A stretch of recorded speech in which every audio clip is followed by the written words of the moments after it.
Hello नमस्कार दोस्तों, study point 9 current affairs channel पे आप सभी का हार्दिक स्वागत है। देखिए दोस्तों, आज है 12 अक्टूबर 2023 और आज के दिन से जितने भी करंट अफेयर्स के एग्ज़ाम की दृष्टि से इम्पोर्टेंट क्वेश्चन बनते हैं उनकी हम चर्चा करने जा रहे हैं। तो जल्दी से जल्दी चैनल पे नए हैं तो चैनल को सब्सक्राइब कर लीजिए, बेल आइकन को प्रेस कर लीजिए ताकि आने वाले वीडियो की नोटिफिकेशन आपको सबसे पहले मिल सके। ठीक है। तो देखिए दोस्तों, आज की क्लास शुरू करने से पहले हम क्या करेंगे, कल का रिवीजन करेंगे। एक बार कल का क्यों रिवीजन करेंगे, उसके बाद आज की क्लास की शुरुआत के साथ स्टैटिक जीके का भी पोर्शन आपको साथ में मिलेगा। ठीक है दोस्तों, तो देखिए आपके सामने कल का रिवीजन के तौर पे क्या है कि हाल ही में परमाणु मिसाइल जो ब्यूवेस्टनिक का सफल परीक्षण किया है वो किसने किया है, रशिया के द्वारा किया गया है। म्यूरा फर्स्ट रॉकेट किस देश द्वारा लॉन्च किया गया है, तो ये किया गया है स्पेन के द्वारा। मध्य क्षेत्रीय परिषद की 24वीं बैठक कहाँ पे हुई, तो ये उत्तराखंड के अंदर आयोजित हुई। किस राज्य सरकार ने राज्य में 3 नए जिले मालपुरा, सुजानगढ़ और कुचामन सिटी बनाने की घोषणा की है, तो वो हो जाएगा राजस्थान। किस राज्य के याक चूरपी, खामती चावल और तांगसा टेक्सटाइल्स को जीआई टैग मिला है, तो ये है अरुणाचल प्रदेश के। और वनडे विश्व कप में सबसे तेज 1000 रन बनाने का नया रिकॉर्ड किस खिलाड़ी के नाम बनाया गया है, तो ये बनाया गया है डेविड वार्नर के द्वारा। ठीक है। अगला है, हाल ही में दूरसंचार कंपनी नोकिया ने 6G लैब का उद्घाटन कहाँ पे किया गया है, तो ये किया गया है बेंगलोर के अंदर। अगला है, लॉन्च जेल उद्योग के ब्रांड मुक्ति का संबंध किससे है, तो वो है बिहार से। उसके बाद है, Asia Pacific institute for broadcasting development के अध्यक्ष के रूप में किसे चुना गया है, तो ये चुना गया है भारत को। 16वीं राष्ट्रीय कृषि विज्ञान कांग्रेस का आयोजन केरल के अंदर किया गया है। प्रतिवर्ष विश्व डाक दिवस मनाया जाता है 9 अक्टूबर को। भारतीय वायुसेना दिवस मनाया जाता है 8 अक्टूबर को। ठीक है दोस्तों, अब हम आज की क्लास की शुरुआत करेंगे एक बेहतरीन मोटिवेशन के साथ। क्या कह रहा है मोटिवेशन के तौर पे कि रख हौसला वो मंजर भी आएगा, प्यासे के पास चल के समंदर भी आएगा, थक कर ना बैठ ए मंजिल के मुसाफिर, मंजिल भी मिलेगी और मिलने का मज़ा भी आएगा। ठीक है ना दोस्तों, अब हम आज की क्लास की शुरुआत करते हैं। आज है 12 अक्टूबर और 12 अक्टूबर की दिन का जो स्टैटिक जीके और करंट अफेयर्स के तौर पे आपके स्क्रीन के ऊपर फर्स्ट क्वेश्चन तैर रहा है। फर्स्ट क्वेश्चन क्या है कि हाल ही में जो जेएनयू द्वारा डायरेक्टर की मानक उपाधि प्राप्त करने वाली पहली महिला कौन बन गई है। देखिए जेएनयू द्वारा जो डायरेक्टर की डॉक्टरेट की, ठीक है ना, डॉक्टरेट की उपाधि प्राप्त करने वाली पहली महिला कौन बन गई है, तो ये बन गई है कौन, सामिया सुले हसन। कौन बन गई है, सामिया सुले हसन बन गई है। ठीक है, और ये कहाँ की रहने वाली है, तो ये रहने वाली है तंजानिया की। कहाँ की रहने वाली है, तंजानिया की रहने वाली है सामिया सुले हसन। ठीक है ना दोस्तों, तंजानिया वही तंजानिया जहाँ तंजानिया की राजधानी डोडोमा है। अभी इसकी और चर्चा करेंगे। तंजानिया झील भी यहाँ पाई जाती है। और ये कहाँ का देश है, तो ये अफ्रीका महाद्वीप का देश है। कहाँ का देश है, अफ्रीका महाद्वीप का ये एक देश है। ठीक है ना, और तंजानिया के द्वारा ही अभी हाल ही में जो रक्षा संबंधी सहयोगनी है वो भारत के साथ शुरू की है, रक्षा संबंधी साझेदारी। ठीक है ना, साझेदारी अभी शुरुआत की है। ठीक है, देखिए तंजानिया की राष्ट्रपति जो सामिया सुले हसन है वो जवाहरलाल नेहरू विश्वविद्यालय द्वारा डॉक्टरेट की मानक उपाधि से सम्मानित किया गया है इनको। और इनके सम्मान से सम्मानित होने वाली ये इस सम्मान से सम्मानित होने वाली ये पहली महिला बन गई है। तंजानिया की राजधानी की बात करें तो डोडोमा हो जाएगी और ये पूर्वी अफ्रीकी देश है। मुद्रा है जो वो है सीलिंग। ठीक है ना, तंजानिया मैप के अंदर आप देख सकते हो ये है तंजानिया जिसकी राजधानी है डोडोमा। तंजानिया के जो पूर्वी भाग है यहाँ पे पाई जाती हैं जो विक्टोरिया झील, और विक्टोरिया झील से ही निकलती है कौन सी नदी, नील नदी। ठीक है ना, नील नदी का उद्गम होता है जो सफ़ेद नील और वाइट नील, जो ब्लू नील और वाइट नील, ये जो ताना झील से निकलती हैं वहाँ से। और इसको उसके बाद ये कहाँ पे आती हैं, लेक ऑफ विक्टोरिया, और विक्टोरिया से यहीं पे निकलती है नील नदी का उद्गम होता है। ठीक है ना, जो भूमध्य सागर में जाके गिरता है। इसके अलावा बात करें यहाँ पे कौन देखो यहाँ पे कांगो देश हैं, और कांगो के अंदर वो आप सभी को पता होगा कांगो और जायरे जो 2 नदियाँ हैं जो हमारे किसको मकर रेखा को 2 बार काटती है, ठीक है ना दोस्तों। इसके अलावा यहाँ पे आप और देख सकते हो, जैसे जो मल्लावी है यहाँ पे देख सकते हो आप, जाम्बिया यहाँ पे देख सकते हो, जाम्बिया ये हो गया केनिया, ठीक है ना दोस्तों। अब देखिए इसके अलावा हम ऑप्शन की भी चर्चा कर लेते हैं। जैसे ऑप्शन के अंदर आया है जया वर्मा सिन्हा। तो जया वर्मा सिन्हा के बारे में मैंने आपको पहले ही बताया है कि रेलवे बोर्ड जब से स्थापना हुई है, रेलवे बोर्ड की कोई महिला महिला सीईओ नहीं बनी थी, ठीक है ना। लेकिन अब वो कौन बन गई है, प्रथम महिला रेलवे बोर्ड की सीईओ, तो वो बन गई है जया वर्मा सिन्हा। बात करें क्रिस्टीना कोच की, तो क्रिस्टीना कोच कौन है, तो ये आप सभी को पता होगा ना, जो अमेरिका की, मैंने पढ़ा यही है कि अमेरिका की जो नासा स्पेस एजेंसी है, इसके द्वारा एक मिशन चल रहा है। कौन सा मिशन, आर्टेमिस मिशन। कौन सा मिशन, आर्टेमिस मिशन। और इस मिशन के तहत जो प्रथम अंतरिक्ष में जाने वाली महिला है वो हो जाएगी कृष्णा कोच, ठीक है। नाकोजी ओंकाजा इवेला, ये कौन है, तो ये है WTO। वो कौन सा WTO, तो वर्ल्ड ट्रेड ऑर्गेनाइजेशन, ठीक है ना, विश्व व्यापार संगठन। एक होता है वर्ल्ड टूरिज्म ऑर्गेनाइजेशन जो विश्व पर्यटन ऑर्गेनाइजेशन होता है, और एक होता है WTO वर्ल्ड ट्रेड ऑर्गेनाइजेशन, जिसकी विश्व व्यापार संगठन, जिसकी अध्यक्ष है नाकोजी ओंकाजा इवेला, ठीक है ना। और ये प्रथम महिला अध्यक्ष भी है, ठीक है। अब चलते हैं हम सेकंड क्वेश्चन की ओर। क्वेश्चन नंबर सेकंड क्या है कि हाल ही में गंगा डॉल्फिन को राज्य जलीय जीव किसने घोषित किया है। तो गंगा डॉल्फिन को राज्य जलीय जीव किसने घोषित किया है, तो यहाँ पे आप देख सकते हो कौन है, हमारे योगी आदित्यनाथ। इसके अनुसार आपका जो आइडिया है वो क्या हो जाएगा, सही, उत्तर प्रदेश, ठीक है ना दोस्तों। उत्तर प्रदेश का जो राजकीय जलीय जीव है वो गंगा डॉल्फिन को घोषित कर चुके हैं। और इसके अलावा बात करें, जैसे यहीं पे उत्तर प्रदेश के अंदर ये हमीरपुर है, जो मैंने परसों पढ़ाया था आपको, हमीरपुर उत्तर प्रदेश, जहाँ पे वाटर यूनिवर्सिटी, जल यूनिवर्सिटी बनने जा रही है। इसके अंदर ही ग्रेटर नोएडा है, जहाँ पे अभी जो सेकंड मोटर जीपी रेस, ठीक है ना, जिसका आयोजन किया गया ग्रेटर नोएडा के अंदर। और एशिया का सबसे बड़ा डाटा सेंटर, एशिया का सबसे बड़ा डाटा सेंटर की भी स्थापना यहाँ पे की जा रही है, ग्रेटर नोएडा यूपी के अंदर, ठीक है। ऑप्शन की बात करें, जैसे लद्दाख आया है, तो लद्दाख का जैसे यहाँ पे जलीय जीव की बात करें तो हम यहाँ पे बात कर लेते हैं राजकीय पशु की बात। तो ये जो लद्दाख का राजकीय पशु है, जब यूटी बनने के बाद अपना खुद का राजकीय पशु घोषित किया है, तो वो हो जाएगा हिम तेंदुआ। कौन हो जाएगा, हिम तेंदुआ, सिनो लेपर्ड, ठीक है। इसके अलावा पक्षी की बात करें तो यहाँ पे हो जाएगा ब्लैक क्रेन, ठीक है। और पंजाब की बात करें तो पंजाब की अभी हाल ही में पंजाब की राजकीय जलीय जीव घोषित किया है किसको, तो सिंधु डॉल्फिन को। देखो गंगा डॉल्फिन अलग होती है और सिंधु डॉल्फिन अलग होती हैं, ठीक है ना। मध्य प्रदेश की बात करें तो इनका जो इनका राजकीय जो पशु है वो है बारहसिंगा। कौन सा है, बारहसिंगा है, ठीक है ना, बारहसिंगा है। और यहाँ पे एक प्रसिद्ध जो नेशनल पार्क है वो भी बारहसिंगा के लिए प्रसिद्ध है। कौन सा, कान्हा नेशनल पार्क, ठीक है ना।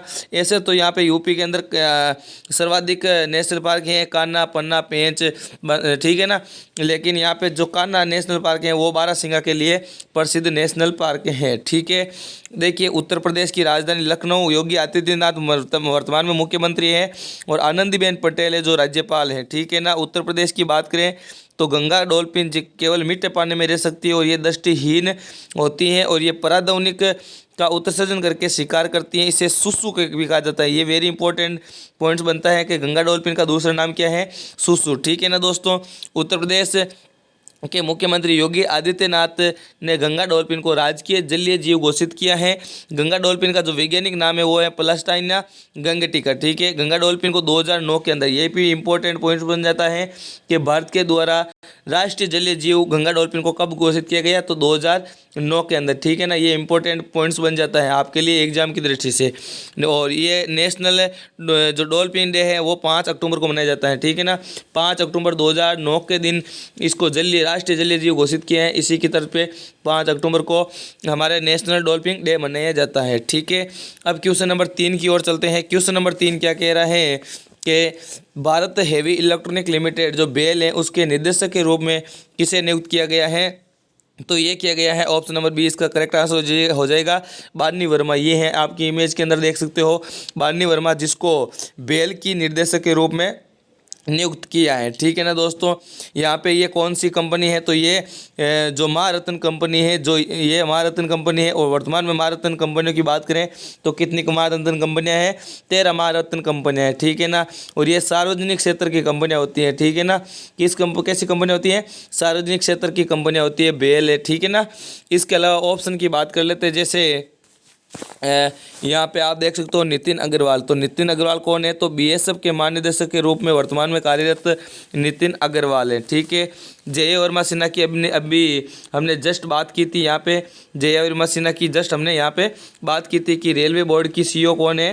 तो वो हो जाएगी जय वर्मा सिन्हा। ठीक है ना दोस्तों, अब चलते हैं हम अगले क्वेश्चन की और उससे पहले देखो बेल के बारे में हम डिटेल बात करते हैं। तो Bharat heavy electronic limited, full form तो आपको पता होगा, मुख्यालय है जो नई दिल्ली के अंदर है। इसकी स्थापना 13 नवंबर 1964 के अंदर इसकी स्थापना हुई थी। सार्वजनिक क्षेत्र की ये company Bharat heavy electronics limited ने बानी वर्मा को कंपनी का क्या बनाया है, निदेशक के रूप में नियुक्त किया गया है। ठीक है, और ये सार्वजनिक क्षेत्र की सबसे बड़ी बिजली उत्पादक उपकरण की निर्माता कंपनी है। ठीक है, उसके बाद क्वेश्चन नंबर 4 की ओर चलते हैं। क्वेश्चन नंबर 4 है, हाल ही में भारत और किस देश ने 75 साल के राजनयिक संबंधों का जश्न मनाया है। तो 75 साल किसको हो गए हैं, तो ये हो गए हैं भारत और स्विट्जरलैंड को। किसे हो गया है, भारत और स्विट्जरलैंड के बीच जो राजनयिक संबंध है उनको कितने साल पूरे हो गए हैं, 75 साल पूरे हो गए हैं।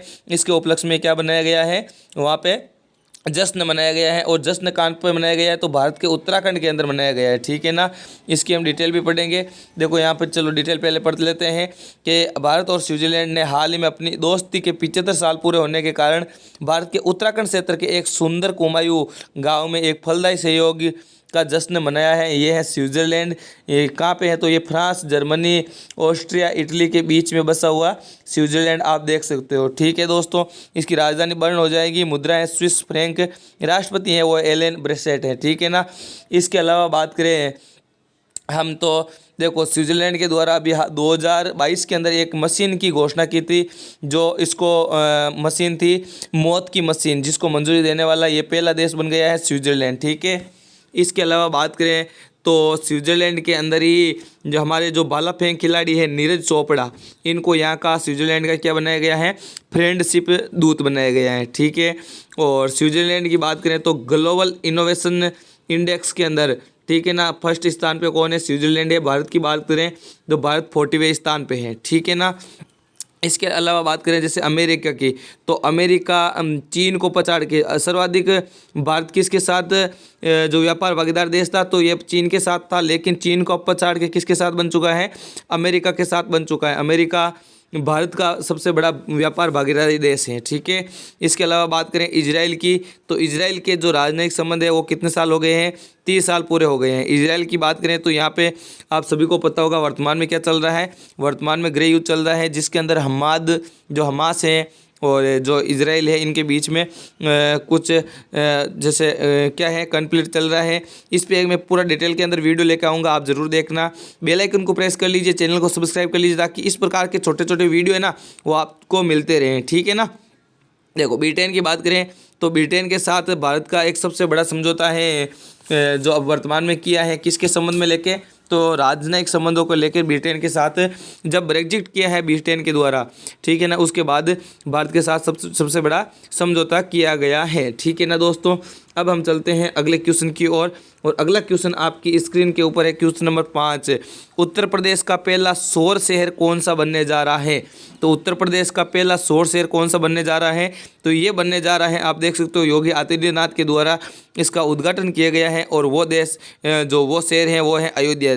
श्री भगवान श्री राम की नगरी अयोध्या के अंदर पहला सौर शहर बनने जा रहा है। ठीक है ना दोस्तों, किसका, उत्तर प्रदेश का। इस पर ऐसे तो बिहार का जो आप सभी को पता होगा सांची, जो सांची शहर है वो सौर ऊर्जा शहर बन चुका है, भारत का प्रथम। लेकिन यहाँ पे पूछा है मैंने उत्तर प्रदेश का पहला सौर शहर, तो वो कौन सा बन जाएगा, अयोध्या बन जाएगा। ठीक है ना, इसके अलावा बात करें जैसे नोएडा की, तो नोएडा के अंदर अभी आपको पता होगा एशिया का सबसे बड़ा एयरपोर्ट बनने जा रहा है। कौन सा एयरपोर्ट, जेवर एयरपोर्ट। ठीक है ना, इसके अलावा बात करें जैसे लखनऊ की, तो लखनऊ के अंदर मैंने बार बार पढ़ाया आपको कि बंदर वन कहाँ पे बनने जा रहा है, तो ये लखनऊ के अंदर बनने जा रहा है। आगरा की बात करें तो आगरा यमुना नदी के किनारे है, आपको यहाँ पे ही जो 7 अजूबों के अंदर शामिल है ताजमहल यहाँ पे मिल जाएगा आपको। उत्तर प्रदेश का पहला सौर शहर कौन सा बन गया है, अयोध्या बन चुका है। अयोध्या का प्रदेश का पहला सौर शहर बनाने का जिम्मा जो एनटीपीसी है, नेशनल थर्मल पावर कॉरपोरेशन, राष्ट्रीय ताप विद्युत निगम को सौंपा गया है। उसको 40 मेगावाट सौर ऊर्जा संयंत्र लगाएगा कौन, एनटीपीसी, ठीक है। ये अयोध्या किस नदी के किनारे है, तो सरयू नदी के किनारे है। और जो ये अयोध्या है वो सार्वजनिक परिवहन, स्ट्रीट लाइट, नौवे सौर ऊर्जा से चलेगी। नावे यहाँ पे जो नावें हैं जो किससे चलेगी, सौर ऊर्जा से चलेगी, ठीक है। मध्य प्रदेश के सांची शहर को देश का पहला सौर ऊर्जा शहर घोषित किया गया है। मैंने अभी बताया आपको मध्य प्रदेश, सॉरी यहाँ पे बिहार बोल दिया मैंने, लेकिन सांची कहाँ पे है, तो ये सांची है। मैंने दिमाग में वो चल गया क्यों, कौन सा, भगवान बुद्ध वाला, ठीक है ना, लेकिन यहाँ पे सांची क्या हो जाएगा, मध्य प्रदेश, ठीक है। अब चलते हैं क्वेश्चन नंबर 6 की ओर, और क्वेश्चन नंबर 6 है भारत की किस पुरुष युगल जोड़ी BWF जो बैडमिंटन की है उसके अंदर रैंकिंग में पहला स्थान हासिल किया है, तो इसके अंदर हासिल करने वाला है सात्विक साईराज और चिराग शेट्टी, ठीक है ना। ऑप्शन नंबर 20 का करेक्ट आंसर हो जाएगा सात्विक रैंकी रेड्डी व चिराग शेट्टी की स्टार बैडमिंटन पुरुष युगल जोड़ी में हाल ही में BWF रैंकिंग में पहला स्थान हासिल किया है, और इसके द्वारा स्वर्ण पदक जीतने के बाद उन्होंने रैंकिंग हासिल की है, और 18 टूर्नामेंटों में कुल 92,411 अंक जुटाए हैं, ठीक है ना। क्वेश्चन नंबर 7 की चर्चा कर लेते हैं। क्वेश्चन नंबर 7 है हाल ही में चर्चा में रहा समक्का सरक्का केंद्रीय जनजातीय विश्वविद्यालय का संबंध किससे है, तो हाल ही में समक्का सरक्का केंद्रीय जनजातीय विश्वविद्यालय का संबंध किससे है, तो ये है तेलंगाना राज्य से। किस राज्य से है, तेलंगाना राज्य से संबंधित है समक्का सरक्का केंद्रीय जनजातीय विश्वविद्यालय, ठीक है। तेलंगाना की बात करें तो यहीं पे आपके लिए बनने जा रहा है 3D प्रिंटेड मंदिर। कौन सा मंदिर, तो 3D प्रिंटेड मंदिर। इसके अलावा उत्तराखंड की बात करें तो उत्तराखंड के अंदर तुंगनाथ मंदिर है जो अभी वर्तमान में राष्ट्रीय विरासत सूची के अंदर शामिल किया गया है। और वेस्ट बंगाल की और कर्नाटक की, वेस्ट बंगाल की कौन सा, शांति निकेतन, कौन सा, शांति निकेतन, और कर्नाटक का कौन सा, होयसेल मंदिर, कौन सा, होयसेल मंदिर, दोनों को ही किसके अंदर, विश्व विरासत सूची के अंदर शामिल किया गया है। और जो शांति निकेतन है वेस्ट बंगाल का वो है 41वां, और होयसेल मंदिर है जो 42वां विश्व विरासत सूची के अंदर शामिल स्थल है, ठीक है ना दोस्तों। अब हम चलते हैं अगले क्वेश्चन की और उससे पहले तेलंगाना की कुछ डिटेल्स आपके लिए साझा करता हूं। तो देखिए तेलंगाना की राजधानी हैदराबाद, मुख्यमंत्री चंद्रशेखर राव और राज्यपाल है तमिलसाई सौंदरराजन, ठीक है ना। केंद्रीय मंत्रिमंडल ने तेलंगाना में सरका केंद्रीय जनजातीय विश्वविद्यालय को स्वीकृति दे दी है, जिसका नाम है तेलंगाना राज्य से सम्मानित आदिवासी शख्सियत समक्का सरक्का के नाम पर रखा गया है। इनका दूसरा नाम है मेदाराम जात्रा भी कहा जाता है इनको। और कुंभ मेले के बाद भारत का दूसरा सबसे बड़ा मेला ये जो मेदराम जात्रा का मेला है वो है, ठीक है ना। और यहाँ पे कौन सी जनजाति पाई जाती है, तो कोया जनजाति यहाँ पे 4 दिनों तक ये जश्न मनाती है, ठीक है ना। अब हम चलते हैं अगले क्वेश्चन की ओर। अगला क्वेश्चन है आपकी स्क्रीन के ऊपर 8 नंबर क्वेश्चन, ठीक है। हाल ही में पेड्रिक इंडिया ने अपना भारतीय ब्रांड एम्बेसडर किसे बनाया गया है। पेड्रिक इंडिया की बात करें तो ये क्या है, तो ये जो कुत्तों के लिए जो भोजन उपलब्ध कराने वाली कंपनी है पेड्रिक इंडिया, ठीक है। इसका जो भारतीय ब्रांड एम्बेसडर बन चुके हैं वो बन चुके हैं वरुण धवन, ठीक है। आप इमेज के थ्रू देख सकते हो, ये कुत्ते के साथ बैठे हैं और पेड्रिक के साथ भी बैठे हैं कौन, वरुण धवन, ठीक है ना दोस्तों। हो गए वरुण धवन। उसके बाद एक जैसे शाहरुख खान की बात करें तो ये वर्तमान में जो रियलमी कंपनी है मोबाइल की उसके जो ब्रांड एम्बेसडर हैं। और इसके अलावा जैसे अमिताभ बच्चन की बात करें तो इनके द्वारा GST जो कर हैं अप्रत्यक्ष कर, उनके ब्रांड एम्बेसडर हैं अमिताभ बच्चन, ठीक है ना दोस्तों। क्वेश्चन नंबर 9 की ओर चलते हैं। तो हाल ही में उत्तर प्रदेश के किस जिले में स्वतंत्रता सेनानी जो राजा राव की प्रतिमा का अनावरण किया गया है? तो उत्तर प्रदेश के किस जिले के अंदर स्वतंत्रता सेनानी राजा राव की प्रतिमा का अनावरण किया गया है? तो ये किया गया है उन्नाव जिले के अंदर। कहाँ पे? उन्नाव जिले के अंदर स्वतंत्रता सेनानी जो राजा राव है उनकी प्रतिमा का क्या किया गया है? अनावरण किया गया है। ठीक है ना दोस्तों। इसके अलावा बात करें जैसे कानपुर जो भारत का प्रथम लेदर पार्क कहाँ पे बना?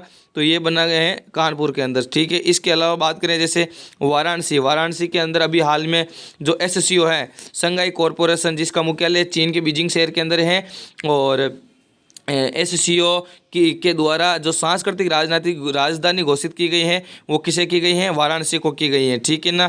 बात करें जैसे अलीगढ़ का नाम बदल कर क्या कर दिया गया है? तो वो कर दिया गया है हरिगढ़। ठीक है। आज का लास्ट क्वेश्चन नंबर 10 आपकी स्क्रीन के ऊपर है। हाल ही में अंतर्राष्ट्रीय बालिका दिवस कब मनाया जाता है? तो ये अंतर्राष्ट्रीय बालिका दिवस मनाया जाता है 11 अक्टूबर को। कब मनाया जाता है? 11 अक्टूबर के दिन अंतर्राष्ट्रीय बालिका दिवस मनाया जाता है। हम एक बार अक्टूबर माह के जितने भी इम्पोर्टेंट एग्जाम की दृष्टि से डे हैं, दिवस है, उनकी चर्चा करते हैं। जैसे जिस प्रकार से 1 अक्टूबर को मनाया जाता है इंटरनेशनल वृद्धजन दिवस और अंतर्राष्ट्रीय कॉपी दिवस, 2 अक्टूबर को मनाया जाता है गांधी दिवस, 3 अक्टूबर को मनाया जाता है विश्व शिक्षक दिवस। आप बताइए जो राष्ट्रीय शिक्षक दिवस है वो कब मनाया जाता है? ठीक है। 8 अक्टूबर को मनाया जाता है वायुसेना दिवस, 15 अक्टूबर को मनाया जाता है विश्व छात्र दिवस, 16 अक्टूबर को मनाया जाता है वर्ल्ड फूड डे, 20 अक्टूबर को मनाया जाता है विश्व सांख्यिकी दिवस। आपको ये भी बताना है विश्व सांख्यिकी दिवस किसकी यादगार के अंदर मनाया जाता है? 24 अक्टूबर को मनाया जाता है UN दिवस, और 28 अक्टूबर को राष्ट्रीय आयुर्वेद दिवस मनाया जाता है, और 29 अक्टूबर को मनाया जाता है अंतर्राष्ट्रीय इंटरनेट दिवस। ठीक है। अब आपके लिए जो कल मैंने क्वेश्चन ऑफ द डे के रूप में दिया था कि हाल ही में अनाथ बच्चों के लिए योजना बनाने वाला पहला राज्य कौन सा बन गया है? तो वो कौन सा बन गया है? तो वो बन गया है ऑप्शन नंबर C इसका करेक्ट आंसर हो जाएगा। उसके बाद आज के लिए आपके लिए क्वेश्चन ऑफ द डे है, हाल ही में किस राज्य का तट मंदिर भारत का पहला हरित जो ऊर्जा पुरातत्व स्थल बन गया है? जिसका आंसर आप कमेंट बॉक्स के अंदर बताइए। मैं आपके आंसर का इंतजार करूंगा। केरल, कर्नाटक, गुजरात, तमिलनाडु। सही आंसर मैं आपको कल वाली क्लास के अंदर इसको वापस करवा दूंगा। ठीक है दोस्तों, आज के लिए बस इतना ही। वीडियो किस प्रकार से आपके हेल्पफुल लगा है? यदि आपको वीडियो पसंद आया तो वीडियो को लाइक कर दीजिए, दोस्तों के साथ शेयर कर दीजिए। हमारे मोटिवेशन के लिए एक प्यारा सा कमेंट जरूर कीजिए। यदि चैनल पे नए हैं तो चैनल को सब्सक्राइब कर लीजिए, बेल आइकन को प्रेस कर लीजिए, ताकि आने वाले वीडियो की नोटिफिकेशन आपको सबसे पहले मिल सके। यदि इस वीडियो की आपको PDF चाहिए और क्यूज चाहिए तो हमारा टेलीग्राम चैनल आपके लिए ओपन है, जिसका नाम है daily current affairs study point 9, जिसका लिंक आपको इस वीडियो के डिस्क्रिप्शन के अंदर और कमेंट बॉक्स के अंदर पिन किया हुआ मिल जाएगा। आप वहाँ से ज्वाइन कर सकते हो। ठीक है। Thank you. जय हिंद, जय भारत।